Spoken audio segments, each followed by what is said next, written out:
하나님의 선물이라는 제목으로 함께 하나님의 말씀을 나누도록 하겠습니다. 따라 하시겠습니다. 하나님의 선물. 하나님의 선물. 사람이요 참으로 간사해요. 사람은 원래 그래요. 제가 지금까지 사역을 하면서 뒤통수를 참 많이 맞았어요. 이 사람은 그렇게 하자니까 그런가 보다. 이 사람은 같이 사역하자니까 그런가 보다. 왜냐면 그 가고자 하는 뜻이 너무나 귀하고 방향이 너무 옳았기에 저는 그게 선인 줄 알았어요. 그게 맞는 건지 알았어요. 그래서 그렇게 가다 보면 뒤통수를 맞거나 팽당하는 일을 제 인생에 어떻게 보면은 가장 전성기에 될 시간에 계속 겪은 거예요.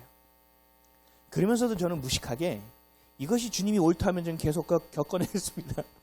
그리고 걸어갔어요. 근데 나중에 하나님께서 저에게 지혜를 주셔서 깨닫게 하신 것은 사람은 믿을 존재가 아니라는 사실이에요. 그걸 제가 몰랐겠냐고요. 근데 사역은 다를 줄 알았어요. 하나님의 나라를 확장하는 일은 다를 줄 알았고 하나님의 일을 연합해서 하는 일은 다를 줄 알았어요. 그런데 사람은 매 한 가지예요. 사람은 믿을 존재가 아니에요. 사람이라는 존재가 원래 그래요. 저희가 서울에서 살 때 18평짜리 아파트에서 살 때 그게 그냥 전부인 줄 알았어요. 그러다가 김포로 이사 오니까 30평짜리 아파트 완전 이거는 대거리예요. 어떻게 이렇게 넓은 데서 우리 살아도 돼? 야, 우리 너무 과분한 거 아니야? 막 이러면서 제 아내랑 그리고 제가 기도 제목을 정했던 것들이 이사를 위해서 다 하나씩 딱 체크되는 걸 보고 너무 놀랍다 그러고 하나님을 막 찬양하고 그랬던 것이 엊그제 같은데 애들이 이제 크니까 은어리망이 좀 더 컸으면 좋겠는데 아니 거실은 이게 조금 이런 생각이 제 안에서 자꾸 생긴다는 거죠. 물도 빌라에 제가 살았던 빌라의 특징은 샤워를 하고 있는데 설거지를 하잖아요.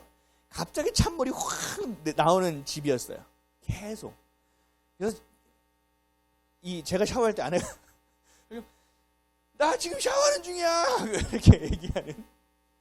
또 반대로도 제가 그러고 있으면 또 나 지금 샤워해 이렇게 얘기해야 되는 이 의사소통을 해야 되는 곳에서 또 낮이든 언제든 계속 불을 켜고 있어야 되는 집에서 이제는 불을 켜지 않아도 되는 이 가정 이런 것을 기도 제목을 다 적었었거든요. 이것이 다 이루어졌음에도 제 마음 한켠에는 어느 순간부터 조금 더 넓었으면 아니 하나님은 참 센스도 없지 이러면서 요거 이렇게 해달라고 이렇게만 하나? 좀 이렇게 좀 해주지? 이러면서 제 안에서의 어떤 감사함을 조금씩 놓치기 시작하더라고요. 저만의 문제는 아니에요. 인간이란 존재가 원래 그래요. 왜냐하면 이 안에 죄라는 것이 있고 이 안에 하나님으로부터 벗어나려는 어떤 본능이 우리 안에 늘 있기 때문에 우리가 의지를 갖고 하나님의 은혜를 구하며 계속적으로 십자가를 향하여 나아가는 본질을 향하여 나아가는 걸음이 없으면 우리는 늘 이렇게 되어지게 돼 있어요. 사람은 아무리 좋은 것을 내가 갖고 있더라도 익숙함이라는 것을 갖게 되어 있어요. 맞죠? 집을 이사가도 아침에 깨면 여기 우리 집인가? 한 일주일은 그래요. 여기 우리 집이 맞았나? 꿈 같아. 근데 한 달이 지나가고 두 달이 지나가면 모든 것이 익숙해져 버려요. 자동차를 새로 사도 마찬가지예요. 그리고 우리가 교회를 이사가도 마찬가지일 거예요. 어떤 맛집을 가서 처음 먹었을 때 이런 맛이 세상에 존재해? 하는데 2번 가고 3번 가고 4번 가서 우리가 하는 말은 와 맛있다 보다 이 집은 참 변함이 없네. 참 맛을 계속 잘 유지하는 참 맛집이야 라고 우리도 모르게 그 감격과 감동이 식어가게 돼 있는 것이 우리의 삶이에요. 그러니까 익숙함이라는 것은 어떤 편안함을 갖다 주기는 하지만 실증이라는 것을 느끼게 만든다는 거예요.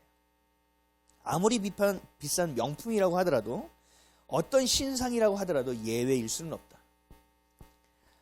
근데 이게 비단 세상의 것에만 국한되어 있는 것이 아니라 이것이 하나님의 말씀조차도 그렇게 여겨지고 느껴지는 경우가 허다하다는 사실을 여러분들이 아셔야 돼요. 제가 교회의 일이니까 사람들이 뒤통수 치지 않겠지라는 이런 말도 안 되는 생각을 가지고 있었던 것처럼 여러분도 세상의 것은 익숙해지면 실증이 나게 되어 있으라고 생각하지만 하나님의 것은 설마라고 생각한다는 거죠. 그렇지 않다라는 거예요. 하나님의 말씀조차 그렇게 여겨요. 처음에는 은혜가 충만하고 막 교회가 사랑스럽고 다 고마운 거예요. 왜요? 교회는 이윤과 이득으로 돌아가는 곳이 아니기 때문에 나를 이용할 사람이 없거든요.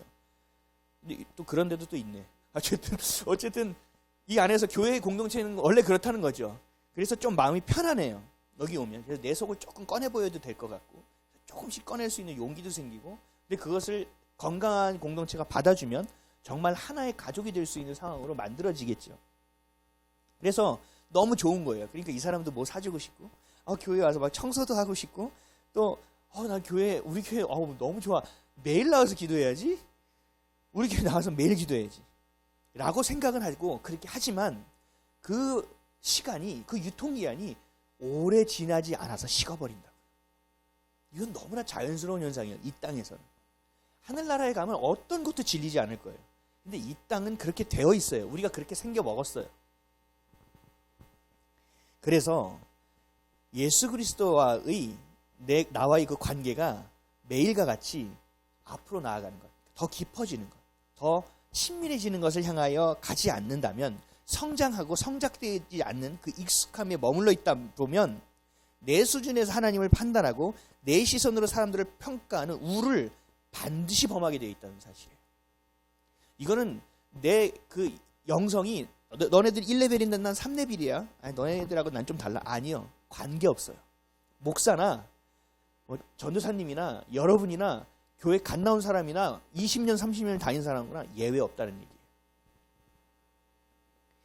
근데 하나님한테 하나님을 실증 났다고 얘기 못 하잖아요. 그렇죠? 하나님을 우리가 물건을 트는 실증 났어. 이거 너 가질래? 뭐 이렇게 할 수는 있지만 하나님은 그렇게 못 한다는 거죠. 그러니까 이 실증 났다는 것을 어떻게 표현하냐면 내가 좀 식었나 봐. 라고 표현해요. 그런 표현을 하신 적은 있죠. 그게 뭐냐면 실증 났다는 거예요. 익숙해졌다는 거예요. 더 적나라하게 얘기하면요, 지겨워졌다는 거예요. 이제 내가 그 감격과 감동을 내가 취하지 못하게 됐다는 얘기예요. 익숙해질 대로 익숙해졌다 라는 거죠. 우리는 밤낮 진리를 알아야 된다고 얘기해요. 하나님의 말씀을 큐티도 해야 되고 통독도 해야 되고 말씀도 들어야 되고 말씀을 먹어야 믿음이 생긴다. 그리고 그 말씀이 우리를 진짜 자유케 할 수 있다. 그래서 우리는 진리를 공부해야 된다. 그리고 진리를 외워야 된다. 진리를 연구해야 된다. 라고 해요. 그러나 하나님의 말씀은 그 정도의 수준으로 기록되어 있지 않아요. 요한복음 8장 31절에 32절에 이렇게 말씀하셨어요. 예수께서 자기를 믿는 유대인들에게 이르시되 너희가 내 말에 거하면 참으로 내 제자가 되고 진리를 알지니 진리가 너희를 자유롭게 하리라. 아멘. 많은 사람들이 이 32절만 붙들어요. 진리는 하나님의 말씀, 하나님의 말씀은 예수님. 여기까지는 다 이해를 해요. 가지고 있어요. 그 정도의 지식은 있죠. 그래서 내가 예수님을 붙들고 내가 그 말씀을 붙들고 있으면 내가 자유롭게 될 거라고 생각해요. 천만의 말씀. 그 전에 전제가 있죠. 너희가 내 말에 거하면. 내 말에 거한다는 건 뭐예요? 하나님의 말씀이 내 안에 있다라는 얘기예요. 하나님의 그 사랑이 식지 않아야 가능한 일이에요. 매일처럼 내가 더 가까워지고 매일처럼 더 깊어지는 관계가 되지 않으면 불가능한 일이에요. 하나님의 말씀이 내 안에 있다는 것은 뭐예요? 하나님과 하나님의 말씀과 내 삶을 분리할 수 없다는 얘기예요. 하나님과 내 말씀을 떨어뜨려서 생각할 수 없다는 얘기예요. 제가 늘 얘기하지만 교회에서는 신집사, 박집사 이렇게 불려요. 근데 세상에 나가면 집사도 몰라. 내가 교회 다니면 다 깜짝 놀라요. 진짜? 박 과장 교회 다녔어? 신원장이 교회 다녔어? 이렇게 이야기를 듣는 인생을 사는 것. 이것이 바로 하나님 안에 거하지 않는다는 증거예요. 분리해서는 존재할 수 없다. 내 성질대로 사는 것이 아니라, 내가 환경에 맞춰서 사는 것이 아니라, 세상에 말하는 상식대로 사는 것이 아니라, 세상이 말하는 선, 윤리와 도덕에 맞춰서 살아가는 것이 아니라, 하나님이 주신 말씀 그대로를 내가 먹고 취하고 그것이 전부인 것으로 여기고 내가 살아내는 것, 이것이 내가 말씀 안에 거하는 거예요. 그것을 보고 뭐라고 말씀하셨어요? 예수님이 그 자가 내 참된 제자라고 말씀하시는 거예요. 그리고 그 제자만이 진리를 알 수 있다. 그 사람만이 자유할 수 있다는 얘기예요. 하나님의 말씀이 익숙해지는 수준, 그래서 실증나는 수준, 읽다가 계속 졸리는 수준에만 계속 머물러 있다면 우리가 앞으로 주님 향해 더 깊이 걸어가는 것을 놓치고 하루라도 쉬고 이틀을 쉰다면 우리는 주님 안에 머물 수 없어요. 세상의 것처럼 실증 나버려요. 세상의 것처럼 하나님을 그냥 놨다 집었다 놨다 집었다 하는 존재로 여기는 인생을 나도 모르게 살게 된다라는 거예요. 그래서 우리가 출애굽기를 통해서 배운 가장 중요한 말씀이 뭐예요? 하나님의 백성이 되기 위해서, 하나님의 영광을 경험하기 위해서는 어떻게 된다고요? 말씀 그대로 행하라. 모세가 하나님께 칭찬받았던 이유가 뭐예요? 모세는 말씀 그대로 행하였더라. 그래서 맨 출애굽기 마지막에 뭐예요? 거기에다가 말씀 그대로 행한 것에 다 기름을 바르잖아요. 하나님의 거룩한 기름을 바르지요. 그럴 때 하나님의 영광이 임하는 것을 경험하는 거예요. 거기서부터 이제 출애굽의 여정이, 온전한 여정이 시작되는 거죠. 그래서 저는 상담을 할 때도 이렇게 얘기해요. 대부분의 사람들이 그래요. 본인의 신앙은 아직 시작도 안 했습니다. 우리 성도들도 들은 적이 있어요. 저 너무 좋고요. 이제 맛을 조금 보신 거예요. 이게요? 정말요? 그럼요. 근데 여기에 전제가 되는 게 뭔지 아세요? 내가 더 깊이 가야 된다는 거예요. 내가 더 친밀하게 나아가야 된다는 거예요. 내가 매일 1시간씩 기도했어요. 그래서 정말 뜨거움을 경험했어요. 근데 이게 왠지 목록이 작기 식어요. 그럼 어떻게 해야 되는지 아세요? 2시간을 가야 돼요. 내가 더 친밀해져야 된다고요. 더 가까이 가야 된다고요. 내가 예전의 수준으로는 지금의 내가 보고 느끼는 것을 따라잡지 못한다는 거예요. 내가 더 주님과 가까이 가지 않으면 나는 실증나고 익숙해지고 편안한 것을 찾아서 하나님의 영광이 중요한 것이 아니라 지금의 나의 욕구가 훨씬 더 중요해지는 상황으로 바뀌어진다는 겁니다.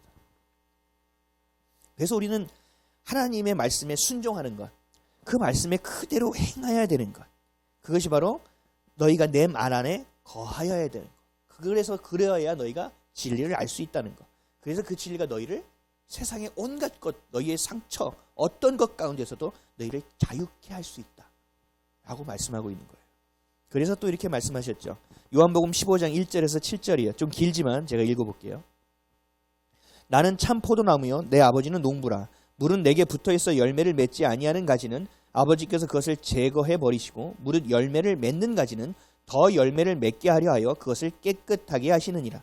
너희는 내가 일러준 말로 이미 깨끗하여졌으니 내 안에 거하라. 나도 너희 안에 거하리라. 가지가 포도나무에 붙어있지 아니하면 스스로 열매를 맺을 수 없음같이 너희도 내 안에 있지 아니하면 그러하리라. 나는 포도나무요 너희는 가지라. 그가 내 안에 내가 그 안에 거하면 사람이 열매를 많이 맺나니 나를 떠나서는 너희가 아무것도 할 수 없음이라. 사람이 내 안에 거하지 아니하면 가지처럼 밖에 버려져 마르나니 사람들이 그것을 모아다가 불에 던져 사르느니라. 너희가 내 안에 거하고 내 말이 너희 안에 거하면 무엇이든지 원하는 대로 구하라. 그리하면 이루리라. 아멘. 하나님을 떠나서는 열매를 맺을 수 없는 존재라는 거예요. 열매를 맺지 못하는 것들은 그건 내가 치워버릴 것이고, 열매를 많이 맺는 자야? 그러면 내가 더 열매를 맺게 할 거야. 근데 그것을 어떻게 함을 통하여? 깨끗하게 하심을 통하여. 깨끗하다는 거예요. 주님께 더 가까이 간다는 거예요. 내가 주님을 더 사모하게 된다는 얘기예요. 주님 안에 있어야 된다는 거죠. 근데 많은 사람들이 이걸 뭘 읽어요? 맨 7절 끝에만 읽지요. 무엇이든지 원하는 대로 구하라. 그리하면 이루리라. 아멘. 이거 외워야지. 원하는 대로 다 이루어진대. 하나님 정말 짱이야. 최고야. 대박. 이러고 하나님 앞에 나가는 거예요. 근데 이 안에 이게 뭐예요? 너희가 나를 사랑하고 내 안에 거하지 않고 너와 나가 분리될 수 없어. 네가 내 안에 가까이 와야 돼.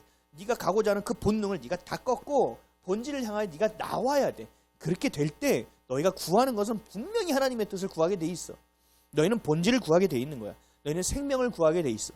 옳은 것을 향하여 나아가게 돼 있다고. 그거 구하잖아? 내가 다 할 거야. 하나님 말씀은 이거예요. 얼마나 놀랍냔 말이죠. 하나님은 이 일을 계속 하고 싶어 하세요. 근데 우리 때문에 계속 스탑되는 거예요. 브레이크 걸리는 거예요. 하나님이 우리를 향한 우리의 계획을 다 세팅을 해놓고 모든 것을 다 준비해놓고 A 코스의 천사 둘, B 코스의 천사 다섯 모든 것을 준비해놓고 세팅을 다 해놓고 기다리는데 발을 못 대는 거예요. 바를 때도 아까 우리 찬양했잖아요. 주님보다 앞서가지 않고 주님의 뜻을 물어요. 오케이. 근데 때를 기다리진 또 않네. 또 지 맘대로. 또 때까지는 됐는데 방법을 또 지 맘대로 하네. 그러니까 주님이 시동을 걸랑말랑 뭔가 일이 안 되는 거예요. 우리는 하나님을 떠나서는 절대로 열매를 맺을 수 없는 존재입니다. 성결하게 거룩하게 살아가는 이유는 하나님의 자녀로서 우리가 정체성으로서 마땅히 살아내야 될 일이지만 우리가 열매를 맺을 수 없기 때문에 깨끗하게 되지 않고서는 이 땅에서 살 수 없다라는 얘기를 하고 계시는 거예요. 하나님 주신 말씀은 약속이에요. 길이와 너비와 깊이와 높이를 알 수 없는 하나님의 그 우리가 이해할 수 없고 헤아릴 수 없는 그 사랑의 기인한 약속이라는 얘기죠. 제가 질문을 한번 해볼게요. 지금 제가 두 개의 하나님의 말씀을 구절을 얘기했죠. 그리고 수많은 32,500구절이 성경에 기록되어 있어요. 근데 이 기록된 말씀이 누구를 위한 말씀일까요? 그렇죠. 하나님입니까? 나입니까? 우리입니까? 우리를 위한 말씀이라죠. 근데 마치 하나님의 말씀을 읽을 때 하나님 읽으라니까, 하나님 뭐 하라니까, 이런 수준에서 머물러서 하나님의 말씀을 보잖아요. 하나님 역사하지 않아요. 하나님의 약속은요, 이 기록되어 있는 하나님의 말씀, 우리에게 주신 이 약속은요, 하나같이 저와 여러분을 위한 선물입니다. 이거를 놓치는 순간부터는 온전한 인생을 살 수가 없어요. 그럼에도 사람들은 선물이라고까지는 알아요. 머리로는 다 배웠으니까, 수도 없이 들었으니까, 좋은 거겠죠. 좋은 거죠. 그럼 사랑의 하나님 우리에게 나쁜 걸 주시겠어요? 라고까지 얘기해요. 근데 그럼에도 붙어 있으면 될 것을 포도나무에 굳이 붙어 있지 않아도 열매를 맺을 수 있는 방법을 연구한다는 거죠. 굳이 이 나무가 아닌 다른 곳에서도 무언가 할 수 있는 방법이 있지 않을까라고 굳이 엇박자를 낸다는 거죠. 이것을 성경은 열심이라고 표현하지 않아요. 성경은 이것을 아이디어라고 표현하지 않아요. 성경은 이것을 불순종이라고 말씀한다는 거죠. 내가 어련히 너에게 좋은 것을 주지 않겠느냐라는 거예요. 제멋대로 살아보려고 최선을 다하는 존재, 이것이 죄로 가득 찬 인간의 존재라는 거예요. 하나님 말씀 그대로 가면 되는 거예요. 그것이 사랑이고, 우리가 상상할 수 없고 헤아릴 수 없는 그 사랑의 기인에서 우리에게 정말 자신의 아들 하나밖에 없는 아들을 모든 것을 포기하고 내어주기까지 한 그 사랑으로 주신 약속이라는 거죠. 그것이 우리에게 얼마나 좋은 선물이냐는 거예요. 그래서 이사야서 말씀을 통해서 이렇게 말씀하세요. 이사야 43장 1절. 야곱아, 너를 창조하신 여호와께서 지금 말씀하시느니라. 이스라엘아, 너를 지으신 이가 말씀하시느니라. 너는 두려워하지 말라. 내가 너를 구속하였고 내가 너를 지명하여 불렀나니 너는 내 것이라. 아멘. 확정시켜버리시는 거예요. 너희들 이 땅을 너희들이 내 자녀로서 못 살아. 근데 이거를 어떻게 살아야 될지 알아? 그냥 그대로 따라와. 그럼 내가 너 기쁘게 해줄게. 내가 너 원하는 거 다 세팅해놨어. 이미 네 안에 그 유니크한 건 내가 준 거다? 그거 몰랐지? 같이 갈래? 라고 말씀하시는 거예요. 그래도 안 되잖아요. 막 떠나잖아요. 지멋대로 살잖아요. 그러니까 이사야를 통해서 이렇게 아예 찍어 말씀하는 거예요. 내가 너를 지명하여 불렀어. 그래서 너는 내 소유라고, 내 거라고 라고 말씀하시는 거예요. 이거에 대한 가장 큰 극대점이 뭐예요? 예수님의 사랑이잖아요. 십자가에서 우리를 위해서 희생 제물로 죽어주신 거잖아요. 이게 뭐예요? 우리의 죄값을 주고 생명을 주고 우리를 사주신 거잖아요. 당신의 소유로 우리를 땡겨주신 거예요. 죄 안에서 우리가 살아가고 있는 것들을 당신의 생명을 내어줘서 우리를 찾아오신 거라니까요. 아멘. 하나님 그럼 우리를 찾으시고 우리를 소유하신 이유는 뭐예요? 우리를 좀 써먹으려고요? 우리를 좀 군림하려고요? 좀 하나님을 좀 찬양하는 찬양대를 만들어서 하나님 좀 오늘 좀 괜찮은데 이런 거 하시려고 하나님 우리를 소유로 하고 우리를 찾았나요? 아니잖아요. 사랑 때문이잖아요. 그래서 우리는 이 땅에서 죄 가운데서 육신을 입고 이 땅을 살아가기 위해서는 반드시 있어야 될 건 뭐냐? 성결해야 된다. 그리스도의 사랑의 그 구속에 참여되어져야 된다. 들어가져야 된다. 그 나무에 붙어 있어야 된다라는 거예요. 그 말씀과 분리되지 않아야 된다. 그 말씀 가운데 더 깊이 들어가야 된다. 그 믿음 없이는 살 수 없다라고 말씀하시는 거예요. 출애굽을 시키시면서 하나님이 이렇게 말씀하셨죠. 이것도 동일해요. 지금 말씀드린 거. 이사야를 통하여 내가 너를 지명하여 불렀나니 넌 내 것이다. 똑같은 말씀이에요. 출애굽기 20장 1절에서 2절. 하나님이 이 모든 말씀으로 말씀하여 이르시되 나는 너를 애굽 땅 종되었던 집에서 인도하여 낸 내 하나님 여호와니라. 이게 뭐예요? 야 까불어? 야, 내가 니네를 꺼냈어. 야, 진짜 말도 안 되네. 이러시는 건가요? 아니에요. 너희는 내 소유라는 거예요. 너희는 내 백성이라는 거예요. 너희는 이 땅을 살아가는 사람들과 삶의 목적과 이유가 다르다는 거예요. 완전한 결이 다른 거, 방향도 다르다는 거예요.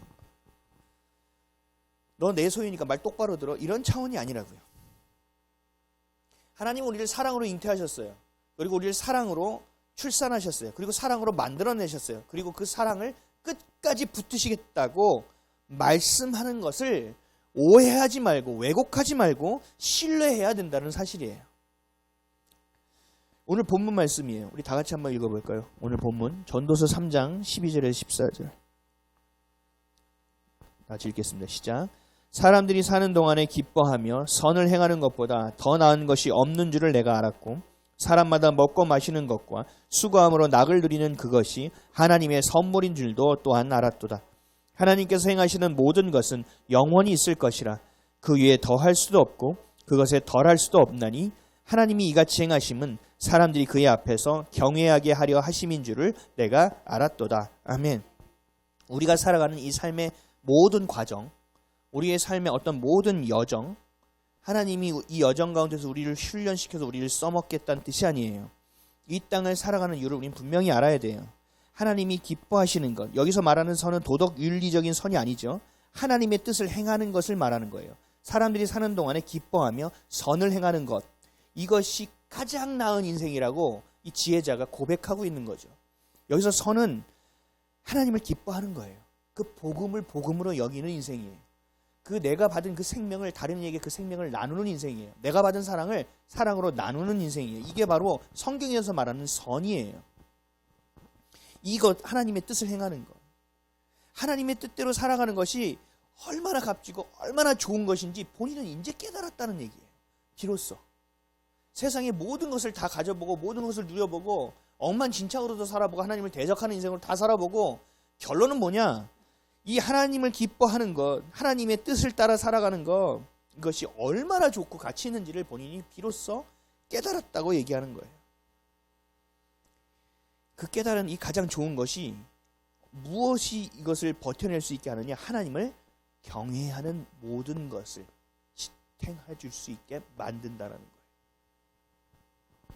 경외함은요, 두렵고 떨림을 하나님을 바라보는 것이죠. 이 경외함을 좀 더 풀어서 설명하면 하나님을 하나님으로 인정하는 거예요. 하나님을 그냥 하나님으로서 인정하는 거예요. 이 경외함이 없이는 그래서 친밀함을 경험할 수 없는 거예요. 하나님을 하나님으로 인정하지 않았는데, 나를 사랑하는 그 사랑을 내가 인정하지 않았는데 어떻게 그분과 친밀해질 수 있겠습니까? 하나님을 위한 경외함이 아니라 이 경외함조차도 우리를 위한 경외함으로 주님은 놔두셨어요. 결국 하나님은 자녀된 우리를 위해서 모든 것을 지으신 거죠. 그리고 모든 것을 운행하시는 거죠. 성경에서 말씀하고 있는 이 모든 것은 우리를 위해서 준비해 놓으신 것이고 우리를 위해서 마련해 놓은 것이고 우리를 위해서 행하고 계시라는 것을 여러분들 분명히 아셔야 돼요. 그래서 하나님의 자녀는, 이 자녀라는 정체성을 갖는 자는 이 땅의 열등감으로 고민하지 않습니다. 이 땅에서 자존감이 훼손됨으로 고민하지 않습니다. 내가 자존감이 떨어져 있다, 내가 열등감이 있다라는 사실은 결국 하나님의 그 친밀함을 내가 경험하지 못하고 있다라는 얘기예요. 내가 희한하게 오늘 외롭네, 자꾸 외롭네, 그렇다는 것은 하나님과의 친밀함이 많이 허해졌다는 얘기예요. 하나님의 선물은 우리가 살아가는 모든 것이 선물이라는 거예요. 이 모든 이 과정 안에서 하나님이 주신 그 가치와 기준을 붙들고 살아갈 때 하나님이 주시는 이 모든 것이 우리를 향한 선물이라는 거예요. 창조하셨던 것도 마찬가지고, 우리를 구원하시기 위해서 준비하셨던 것도 마찬가지고, 구원하기 위해 이 땅에 오신 것도 마찬가지고, 그것을 위하여 죽으신 것도 마찬가지고, 부활하신 것도 마찬가지고, 다시 오실 것도 마찬가지예요. 여러분이 주인공이라고요. 내가 주인공이라는 거예요. 하나님은 그것을 기준으로 움직이고 계시다라는 거예요. 이사야는 하나님의 선물을 더 구체적으로 기록하고 있습니다. 이사야서 61장 1절에서 3절이에요. 읽어볼게요. 이 하나님의 선물이에요. 주 여호와의 영이 내게 내리셨으니 이는 여호와께서 내게 기름을 부으사 가난한 자에게 아름다운 소식을 전하게 하려 하심이라. 나를 보내사 마음이 상한 자를 고치며 포로된 자에게 자유를, 갇힌 자에게 노임을 선포하며 여호와의 은혜의 해와 우리 하나님의 보복의 날을 선포하여 모든 슬픈 자를 위로하되 무릇 시온에서 슬퍼하는 자에게 화관을 주어 그 죄를 대신하며 기쁨의 기름으로 그 슬픔을 대신하며 찬송의 옷으로 그 근심을 대신하시고 그들이 의의 나무 곧 여호와께서 심으신 그 영광을 나타낼 자라 일컬음을 받게 하려 하심이라. 아멘. 주인공이 누구냐? 그렇죠. 우리를 통하여 그분이 영광 받게 하시는, 이 땅에서의 주인공은 우리라는 거예요. 너를 통하여 내가 영을 내려, 그리스도의 영, 성령께서 우리 가운데 와주심을 통하여 기름을 부어 주시사, 기름은 뭐예요? 선택하여 주시사, 내 소유로 만들어 주시사, 세상과 구별시켜 주시사, 가난한 자에게 아름다운 소식을 전하는 거. 마음이 상한 자를 고치는 거, 포로된 자를 자유를 찾게 하는 거, 갇힌 자에게 노임을 선포하는 거, 슬픈 자를 위로하는 거, 슬픈 자에게 기쁨을 주는 거, 근심을 대신하여 찬송의 옷으로 입히는 거. 이 모든 것을 통하여 그 영광을 나타낼 자라 일컬음을 받게 하려 하심이라. 와, 너 그리스도인이야. 너 하나님의 자녀구나. 야, 정말 너를 보니 하나님이 살아계신 것을 내가 알겠다. 라고 만들게 하시겠다라는 거예요. 제가 요즘 전도를 많이 하잖아요. 하면 이 고백을 하는 사람이 있어요. 내가 다른 거는 모르겠는데요, 내가 목사님을 보면요, 예수님은 계신 것 같아요. 라고 얘기해요. 그래요? 그러면 좀 믿으시고 이렇게 해야죠. 근데요, 이 뒤에 또 붙어. 결국은 뭐예요? 그렇게 일컬음을 받는 자가 많아질수록, 그렇게 선한 영향을 끼치는 자가 어떤 누군가의 주변에 많을수록 그 사람의 인생은 어둠이 거쳐지고 그 가운데 빛이 임하는 놀라운 일이 일어나게 된다는 거예요. 그 마약 중독한 사람의 사진을 제가 본 적이 있어요. 30대였나? 할 때의 얼굴, 마약하기 전의 얼굴, 그리고 마약에 찌들었을 때 얼굴인데 나이가 한 2-3살 차이밖에 안 나요. 마약을 한 2년, 3년 했나 봐요. 젊은 사람과 노인이에요. 사실 비교해. 그러면 다들 마약이 독하네 이런 생각하시면 안 되고요. 죄에 찌든다는 것이 뭐고 그 세상의 것에 노예가 된다라는 결말이 뭔지를 우리는 그 사진을 통해서 볼 수 있다는 거죠. 하나님의 자녀가 될 때는 영광을 드러내고 그들에게 그것을 전하는 자가 되는데, 반대로 그것의 메인 자들, 그것의 포로가 된 자들의 말로는 단물장물 다 빨아먹고 퇴 버텨서 버려지는 자, 그래야 지옥에 가서 아주 괴롭힘을 당하는 자로 만들어내는 일이 이들이 하는 일이라는 거예요. 이것이 바로 우리가 이렇게 이사야를 통하여 말씀하신 것, 이 하나님의 선물, 이것을 통하여 우리가 누릴 수 있는 게 뭐냐? 참된 기쁨이라는 거예요. 이 땅에서 경험할 수 없는 참된 기쁨. 보람이라고 표현하는 것도 너무나 초월할 수 있는 그 참된 기쁨을 경험할 수 있다. 그리고 그것을 경험한 자는요, 그 기쁨을 향한 여정만 걷게 돼요. 누군가를 도와보잖아요. 이건 끊을 수가 없어요, 여러분. 내가 누군가를 위해서 기도했잖아요. 근데 그 사람이 살아나는 걸 내가 목격하잖아요. 중보 기도는 목숨 걸고 합니다, 여러분. 내가 전도를 하는 이유가 뭔지 아세요? 내가 이 사람이 정말 고통 가운데서 있는 인간이라는 것을 알고 그 긍휼한 마음, 예수님이 주신 마음으로 이를 어떻게든 살려내려고 할 때 전도가 되는 거예요. 어떻게든 교회를 데려와야 천국에, 이 정도의 수준으로 전도가 되지 않는다고. 내가 그 기쁨을 경험하면 그 기쁨을 끊을 수 없어요. 주님을 향한 사랑에서 끊을 수 없는 것처럼 이 주님이 주신 그 기쁨이 샘솟듯이, 요한복음에서 말씀하잖아요. 이게 배에서 강같이 넘쳐 흐른다는 거예요. 이게 그냥 우리는 쫄쫄쫄이 아니에요. 늘 넘친다니까요. 제가 이것을 알기 전까지 하나님께 늘 구할 땐 찰랑찰랑까지만 구했어요. 아니요, 계속 넘치는 거예요. 조금씩 나와도요, 멈추지 않아서 채워지면 계속 넘치는 거예요. 여러분, 그 넘치는 것을 가지고 우리가 이 기쁜 일을 하는 거예요. 넘치는 것을, 내가 충만하지 않으면 절대로 누군가의 기쁨을 나눌 수 없어요.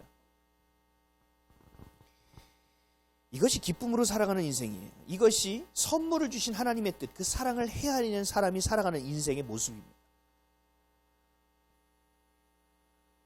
우리가 부부가 된다는 것도 그래요. 자녀를 낳아 기른다는 것도 그래요. 이것을 선물로 여기지 않는 사람이 너무 많아요. 부부가 되는 것에 책임이 너무 많이 따르죠.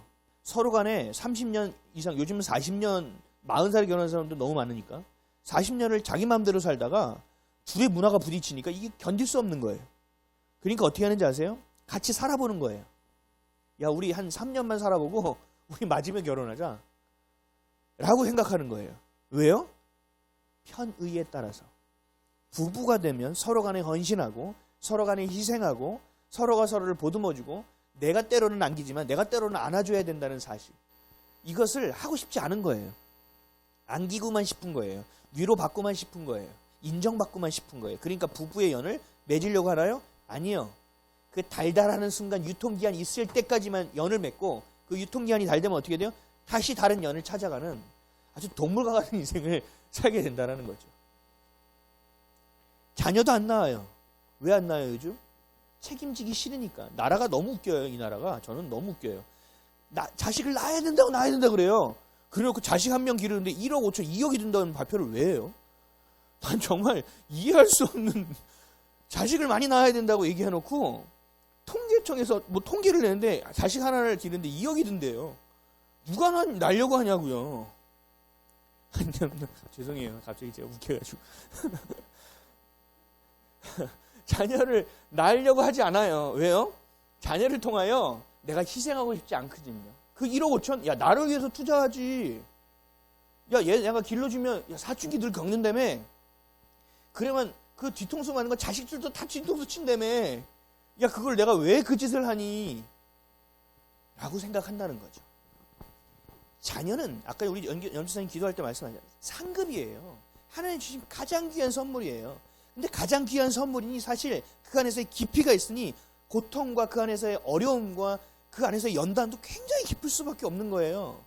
가치 있는 선물이라는 것은 쉽게 줄 수 있는 선물이 아니에요. 그 선물을 내가 갖고 누릴 수 있기 위해서는 그만한 내가 그 과정을 겪어내야만 되는 거예요. 근데 그것을 안 하려고 하는 것이 지금의 사람들의 모습이라는 거죠. 요즘 사춘기에 대해서 제가 묵상을 많이 합니다. 근데 제가 전에도 바이블톡에 한번 글을 쓴 적이 있어요. 사춘기도 하나님 주신 선물이구나. 뭐냐면 자녀가 사춘기라는 것을 겪는 것은 결국은 이 육체가 성장한다는 거예요. 사춘기라는 그것을 사춘기라고 기점을 정해놓은 거예요. 그때 몸만 성장하느냐? 아니요. 머리가 늘 내 엄마, 내 아빠 하는데 이게 쥐가 이렇게 커버리니까 옛날에 아빠가 아니네? 옛날에 엄마가 별거 아니네? 이래 버리는 상황이 오는 거죠. 그러니까 이것을 예전에 말 한마디로 다스려졌는데 순종이네. 이제는 하나님 말씀을 드리는데도 순종을 안 하는 상황이 오는 거죠. 근데 그 과정은 필요합니까? 안 필요합니까? 반드시 필요한 거예요. 그러니까 이것은 선물이지요. 갱년기는 어때요? 갱년기도 선물이에요. 갱년기를 이겨내려고 또 다른 뭔가 무슨 약 뭐를 만들어서 또 그걸 선물하잖아요. 갱년기에 좋은 무슨 약에서 정관장에 나오고 그러던데 그걸 또 선물하잖아요. 아니에요. 갱년기는 선물이에요. 왠지 아세요? 늙어감의 과정, 내 삶이 성숙하는 과정, 내 삶이 익어가는 과정이에요. 그래서 사실 갱년기가 사춘기를 이기는 거예요. 그 두 개가 딱 붙어버리면 갱년기가 이긴다니까. 왜요? 익어가는 과정과 커나가는 과정은 수준이 엄청난 차이가 나거든요. 엄청나요. 반드시 필요한 거죠. 질병으로 아픈 거는요. 이것도 선물이에요. 왠지 아세요? 내 스스로의 삶을 돌아볼 수 있는 기회가 되는 거예요. 앞만 보며 뛰어왔는데 내가 질병이 걸렸으면 내가 나를 돌아보게 돼요.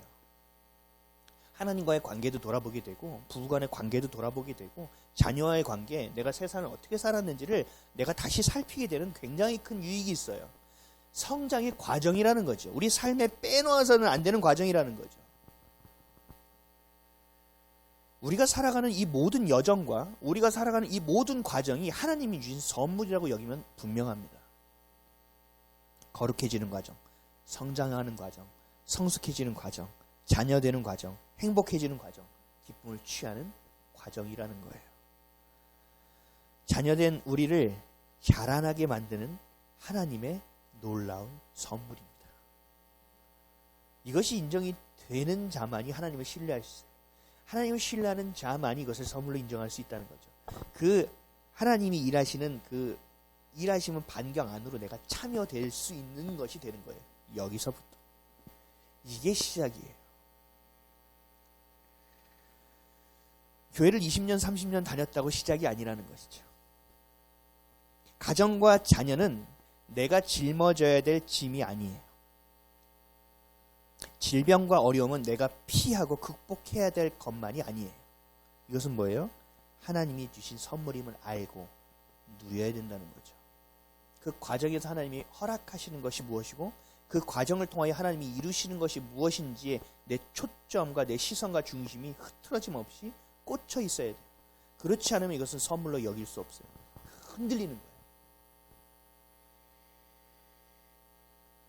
가장 나에게 예민한 부분, 이것을 하나님이 주신 선물이라고 여길 때 우리가 성장하지만 이것이 선물과 신뢰가 되지 않을 때는 사단이 이걸 가지고 장난하기 시작해요.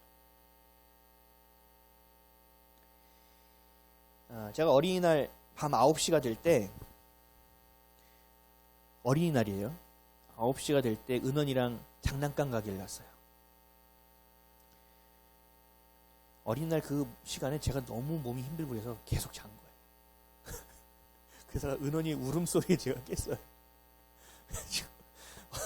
내가 참 못난 부모구나. 이러다가 달래서 9시가 다 될 때 마트를 간 거예요. 근데 그 시간인데도 사람이 많더라고요. 아직도. 근데 그 아이들 선물을 사러 나왔는데 부모랑 온 아이들도 있는데 할아버지 할머니랑 온 애들도 있어요. 거기서 제가 눈물이 왈칵 나오는 거예요. 아버지가 생각나는 거죠. 매년 어린이날에 우리 아들, 딸을 불러서 밥 사주고 선물을 사줬어요. 근데 사실 얘네들도 선물을 받을 땐 좋지만 나가긴 싫잖아요. 아, 또 나가야 돼요. 근데 저는 그거죠. 야, 나가야지. 할아버지 이렇게 하면서 속으로는 아, 좀 아버지 진짜 좀 그냥 나중에 하시지. 아, 나도 이런 날 좀 쉬고 싶은데. 이런 마음이 들었었거든요. 근데 나중에 지나고 보니 울컥하는 거예요. 참 아버지가 그 얼마 기간은 안 됐지만 좀 성실하게 사랑하려고 하셨구나. 막 울컥해서 제가 은원이한테 얘기했어요. 이게 표현을 안 하면 여러분 품으면 이게 썩어요. 자꾸 표현해야 돼. 저는 이게 10살짜리 딸한테 표현하는 거예요. 은원아, 아빠가 이렇게 와서 보니까 할아버지랑 왔던 기억이 나니까 속이 울컥하네? 좀 많이 슬퍼지네? 그랬더니 은원이가 저도요. 그리고 또 막 또 보러 그래서 쫓아다니면서 또 그것이 또 이렇게 또 페이드 아웃이 돼요. 장난감 가게를 2바퀴 정도 돌았어요. 그 넓은 데를. 그런데도 은원이가 고르질 못하더라고요. 게다가 이런 말을 했어요. 할아버지가 이것저것 많이 사주셔서 이것도 해본 것 같고 저것도 해본 것 같고 살 게 없네 그러더라고요. 그래서 제가 옆에서 야, 할아버지 참 고맙지. 그럼 할아버지 생각이 많이 나네. 또 그러더라고요. 또 울컥. 그러다가 은원이가 이렇게 걸어가는데 이제 저도 너무 힘들고 그런데도 은원이가 이렇게 걸어가는데 너무 많이 큰 거예요. 우리 동원이는 뭐 더 하죠. 그 가는데 내년에는 여기는 안 올 수도 있겠구나. 인형 하나 집었어요. 큰 곰돌이 인형. 다른 건 살 게 없는 거죠. 근데 내년에는 여기 와서 살 수 있는 것은 없겠구나. 많이 컸다. 이제는 아이와 같은 모습이 사라지네. 그렇죠? 안타깝더라고요. 이게 제가 5일 밤에 있었던 제 마음에 작은 역동이었어요. 그리 기쁨이 넘치는 것은 아니었는데 제가 느꼈던 것은 단어가 하나로 표현돼요. 선물. 아, 그때 그랬던 시간들도 선물로 주셨었구나. 아, 이렇게 지금 하고 있는 시간도 이 아이에게는 특별한 선물이 될 수 있겠구나. 그리고 그 곰인형을 사고 그냥 가기 뭐하고 미안해서 아이스크림 가게에 가서 아이스크림을 퍼먹었어요. 너무 달아 맛있어 이러면서 일부러 제가 수다도 많이 떨어졌어요. 너무 우울해 보여서. 또 오빠도 없으니까 또 더 막 걔가 황량한 느낌을 가졌나 봐요. 그러면서 제가 이런 생각이 들었어요. 하나님 아버지는 참 다양한 것을 통하여 우리를 성장시키시고 성숙하게 만드시는구나. 이 또한 선물이구나. 나를 향한 나의 하나님 아버지의 참 멋진 마음이고 깊은 사랑이구나. 그러면서 제가 우스갯소리로 이렇게 얘기했어요. 하나님께. 하나님 나이스. 하나님 나이스. 하나님 정말 섬세하시다. 우리가 겪는 모든 일에 관여하고 계시다. 근데 그것이 신뢰가 되지 않으니 관여가 간섭으로 느껴진다. 우리 사춘기 때는 그렇잖아요. 저도 그랬거든요. 엄마가 얘기하고 막 얘기하면 다 귀찮고 다 싫은 거예요. 다 듣기 싫은 거예요. 내 멋대로 생각해요. 내 멋대로 판단하고. 우리도 하나님 아버지 앞에서 그러한 철없는 모습으로 너무 오래 살아서는 안 된다. 사춘기를 계속 겪으면 문제가 있는 거예요. 그렇죠? 내가 20살이 됐는데도 사춘기고 25인데 사춘기면 이거 어떻게 감당하냐고요. 일정 기간의 사춘기 기간이 있지요. 그러나 그 안에서 몸부림치고 예수님을 찾고 그 몸부림치고 성장하기 위해서 몸부림치고 하나님이 주신 선물임을 내가 경험하게 될 때 우리는 하나님의 관여하심에 감사하게 되는 거예요. 하나님이 모든 것을 이끌고 계시다는 것을 더 신뢰하게 될 수 있다는 거죠. 문제는 뭐예요? 우리가 멋대로 하는 생각과 행동에 문제가 있어요. 하나님의 사랑은 변치 않는다니까요. 예수님이 전부되지 못하는 마음이 내 안에 있기에 이것이 문제라는 거죠. 제가 이번 최근에 우리 아버지의 일을 겪고 또 우리 아들의 지금 사춘기의 일을 겪고 있잖아요. 우리 아버지의 일과 또 아들의 일은 또 달라요. 이게 제가 마음으로 너무 크게 겪어져요. 우리 아버지 제가 슬프고요. 되게 힘들고요. 어려웠어요. 근데 이 자녀에 대한 거는요. 쉴 새 없이 눈물이 흘러나오는데 이게 감당이 안 될 정도더라. 근데 하나님의 아버지가 우리를 보실 때는 어떠실까? 그래서 제가 전에 죄에 대해서 표현할 때 이렇게 말씀드렸잖아요. 오죽했으면 예수님이 오셨겠냐는 거예요. 오죽했으면 예수님께서 이 땅에 오셔서 죽을 수밖에 없었냐는 거예요.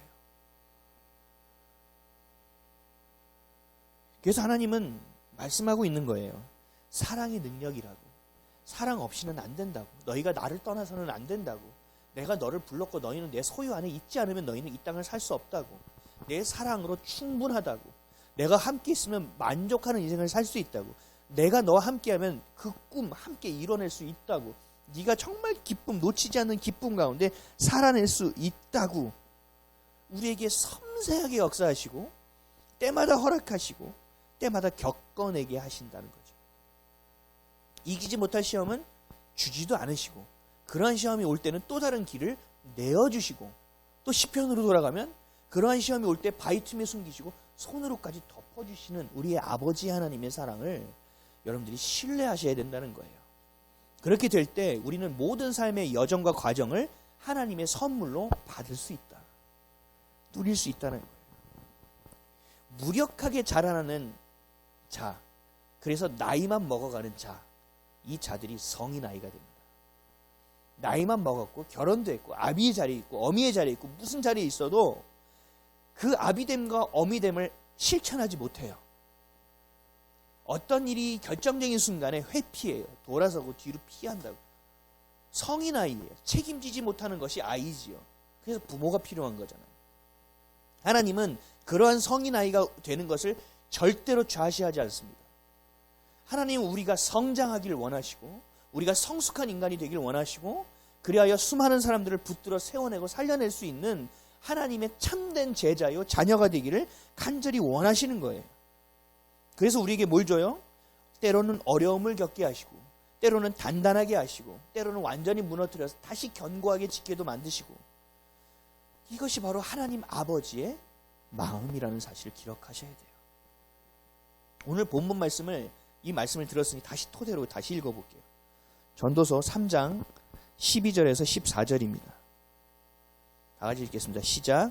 사람들이 사는 동안에 기뻐하며 선을 행하는 것보다 더 나은 것이 없는 줄을 내가 알았고 사람마다 먹고 마시는 것과 수고함으로 낙을 누리는 것이 하나님의 선물인 줄도 또한 알았도다. 하나님께서 행하시는 모든 것은 영원히 있을 것이라. 그 위에 더할 수도 없고 그것에 덜할 수도 없나니 하나님이 이같이 행하심은 사람들이 그의 앞에서 경외하게 하려 하심인 줄을 내가 알았도다. 아멘. 아멘. 하나님이 주신 선물은요. 우리 선물 누가에게 할 때 고민하잖아요. 얘한테 필요한 건가? 좋은 건가? 그래서 우리가 선물할 때는 조금 무리하지요. 기왕이면 A를 선물하려도 B를 선물한단 말이죠. 그럴 때마다 또 간사한 자들은 얘와 나의 관계를 깊이 생각해보며 얘는 A로 충분한데 라고 생각할 수도 있겠죠. 어쨌든 간에 하나님의 말씀은 뭔지 아세요? 그 선물을 줄 때, 그 사람에게 내가 선물을 줄 때 덜 하지도 않고 더 하지도 않아요. 그냥 딱 보고 와우라고 말씀할 수 있는, 말하고 감탄할 수 있는 수준의 것으로 하나님이 주신다는 얘기예요. 감동이 없으시네요. 기대하세요, 여러분. 기대해야 된다니까요. 천국은 침노하는 자의 것이에요. 아멘. 제가 요즘 저희 아내가 뭐 얘기하고 하면 제가 막 우리 서로 간에 아멘으로 막 받아요. 꿀꺽꿀꺽 함께 하고 있다니까요. 제가 어제 절망 가운데 제 아내한테 문자 보냈어요. 내가 정말 우겨싸움을 당하는 것 같고 내가 너무 절망 가운데 있어서 기도가 안 돼. 한숨만 나와. 이것도 제가 품고 있으면 안 되거든요.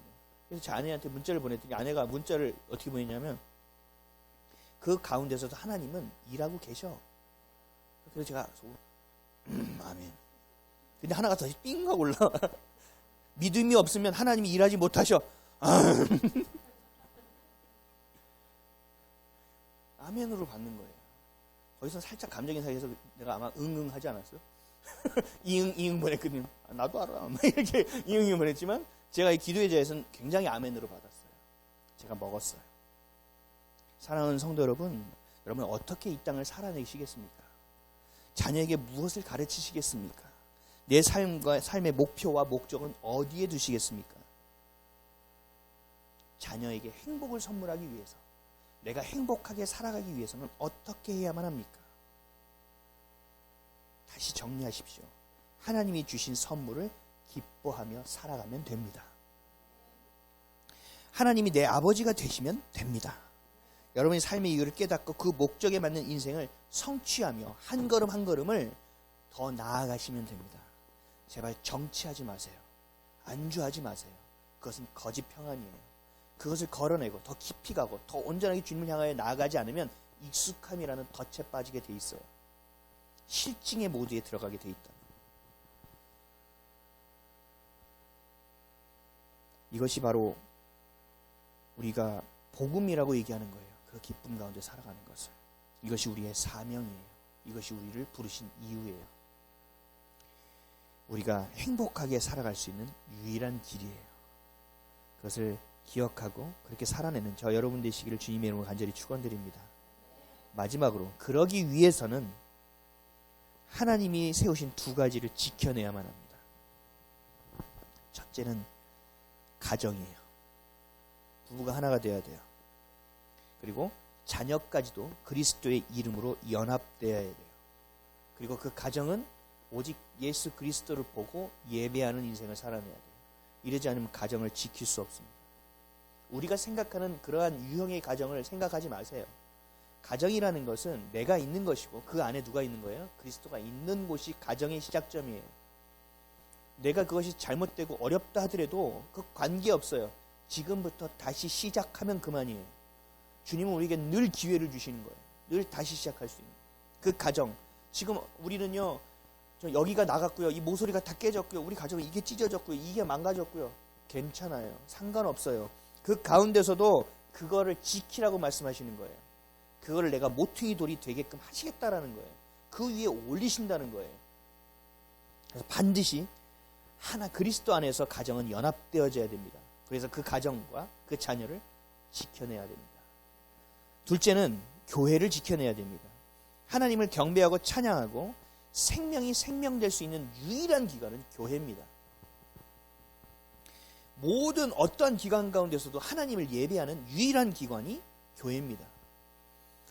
이 교회가 예수를 그리스도로 외치고 선포하는 이 유일한 기관이 무너지지 않도록 지켜내야 됩니다.